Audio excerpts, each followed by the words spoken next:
7th class. कल हमने previous lecture में हमने पढ़ा था, रीड किया कि एक शर्ट मार्केट में कैसे कैसे आती है, कैसे स्वप्ना ने रुई उगाई, उसने ट्रेडर्स को बेची और फिर वो वीविंग मार्केट में से वहाँ से कपड़ा प्रोड्यूसर्स ने खरीदी। अब हम इसका आगे कंटिन्यू करते हैं।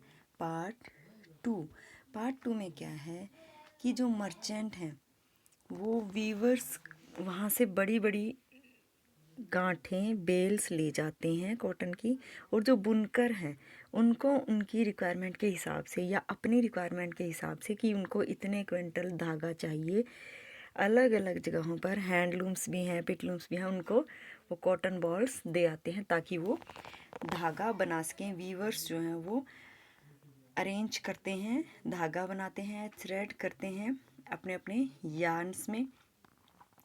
अब इसके बाद जब ये धागा बन जाता है तो क्या होगा, जो क्लॉथ मेकिंग के लिए मर्चेंट्स हैं वो क्लॉथ मार्केट में इस धागे को बेच दिया जाएगा। वहाँ से क्या करेंगे, अपना इसका कपड़ा बनेगा और उसको डाई किया जाएगा। जो वीवर्स हैं वो क्या करते हैं, वो बेचारे अपना सारा पैसा है वो लगाते हैं, लूम्स लगाते हैं। वीवर्स यानी जो धागा बनाने वाले हैं वो जो छोटे छोटे से वीवर्स होते हैं वो 20,000 से लेके 40,000 तक पैसे इसमें इन्वेस्ट करते हैं, 12-12 घंटे काम करते हैं और उनको मुश्किल से 3,500 पर मंथ वो कमा पाते हैं। अब क्या है, इसमें मर्चेंट जो है वो इनको रॉ मटेरियल सप्लाई करते हैं और फिनिश इनसे ले जाते हैं और बदले में इनको थोड़े से पैसे दे जाते हैं। अब ये देखिए, इसमें यहाँ पे यही हुआ है कि इनसे इन्होंने ले लिया है। अब जब कपड़ा बन गया है तो इसको गारमेंट एक्सपोर्ट फैक्ट्री वाले खरीद लेते हैं। गारमेंट्स यानी अब इस कपड़े से वो शर्ट बनाना चाहते हैं या सूट बनाएंगे या वो कोई और भी जो भी ड्रेस मटेरियल है वो बनाएंगे। तो गारमेंट एक्सपोर्ट कंपनी जो है वो खरीद लेती है, उनसे गारमेंट्स बना के और दूसरे देशों में बेच देती है। अब यहाँ पे आपने एक बात ध्यान रखनी है स्पेशली, कि जो पर्सन यहाँ पे माल बनाता है और दूसरे देशों में भेजता है वो होता है एक्सपोर्टर, यानी जो चीज़ें एक्सपोर्ट करता है दूसरे देशों में भेजता है। अब जैसे ही एक्सपोर्टर को ऑर्डर मिलता है बहुत सारी शर्ट्स के लिए, तो ये क्या करेगा, बल्क में कपड़ा खरीदेगा।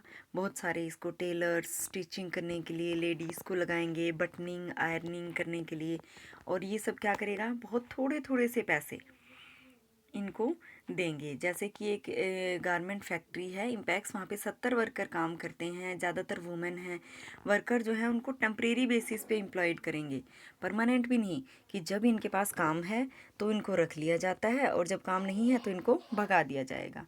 और इनका जो वेजेस है वो भी ऐसे नहीं है कि इनको पर मंथ वेजेस देंगे, इनको वेजेस देते हैं पर पीस या इनकी स्किल के हिसाब से, कि बटन्स लगाने हैं तो 5 रुपये पर शर्ट दे दिए, या अगर स्टिचिंग के लिए है, टेलरिंग के लिए 3,000 रुपये पर मंथ दे देंगे, प्रेस करने के लिए 1.5 रुपया पर पीस दे दिया।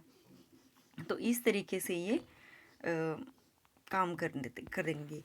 अब जब इनकी शर्ट बन जाती है तो आप ये शर्ट देखिए, आपको दिख रही है यहाँ पे, इस शर्ट में ये है, इसने मान लीजिए 300 रुपये में परचेज़ किया सारा सामान, फिर स्टोरेज वगैरह में एडवर्टाइजमेंट दी, ये सब करके भी इसने इस शर्ट पे 900 रुपीज़ प्रॉफिट कमाया।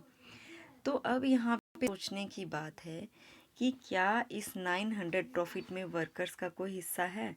नहीं, यहाँ पे कोई हिस्सा नहीं है।